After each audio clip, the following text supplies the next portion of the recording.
నుంచి ఒక క్లారిటీ వచ్చేసింది. మరి ఆ మ్యాజికల్ ఫ్రూట్ ఏంటి? ఎలా తగ్గిస్తుంది? దాని మెకానిజం ఏంటి? చెప్తాను. సో, దాని మెకానిజం ఫస్ట్ ఆ ఫ్రూట్ ఏంటి అంటే, ఆ మ్యాజికల్ ఫ్రూట్ వచ్చేసి పపాయ. ఆ పపాయాలో కొన్ని మంచి మెకానిజమ్స్‌తో పాటుగా కొన్ని కాంపోనెంట్స్ ఉన్నాయి. బ్యూటిఫుల్ కాంపోనెంట్స్ అవి. సో, వైటమిన్ ఏ ఉంటుంది, వైటమిన్ సి ఉంటుంది, యాంటీ ఆక్సిడెంట్స్ రిచ్ ఫ్రూట్ అది. పపాయిన్, కైమోపపాయిన్ అని ఇలా కొన్ని ఎంజైమ్స్ కూడా ఉంటాయి. సో, ఇవి ఏం చేస్తాయి అంటే, పపాయిన్ ఏం చేస్తుంది అంటే, పపాయిన్ అనేది ఒక ఎంజైమ్. అది ఏం చేస్తుంది అంటే, మన బాడీలో ఉన్న ప్రోటీన్స్‌ని, మన బాడీ అనే కాదు, ఏ ప్రోటీన్స్‌నైనా బ్రేక్ చేయడానికి పపాయిన్ ఎంజైమ్ అనేది హెల్ప్ చేస్తుందనమాట.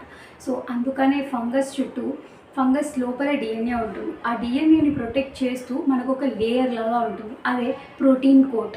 ఆ ప్రోటీన్ కోట్‌ని డీగ్రేడ్ చేయడానికి, అంటే ఆ ప్రోటీన్ కోట్‌ని బ్రేక్ చేయడానికి, ముక్కలు చేయడానికి హెల్ప్ చేసేది ఎవరు అంటే, ఈ పపాయిన్ ఎంజైమ్ పనిచేస్తుందనమాట. అందుకే ఫంగల్ ఇన్ఫెక్షన్స్‌కి మనం పపాయాని అక్కడ అప్లై చేసినట్లయితే, లేదంటే పపాయాని తిన్నట్లయితే, ఫంగస్ మీద ఉన్న ఓవర్ కోట్ అనేది పోతే డిఎన్ఏ బయటికి వస్తుంది. సో, డిఎన్ఏ బయటికి వచ్చినప్పుడు అది ఏం చేయలేదు. దానికి ఒక సర్ఫేస్ కావాలి, ఒక ప్రొటెక్టివ్ కేస్ కావాలి దాంట్లో ఉండడానికి.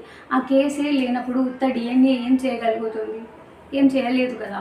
సో, అందుకని పపాయిన్ అనేది చాలా హెల్ప్ చేస్తుంది.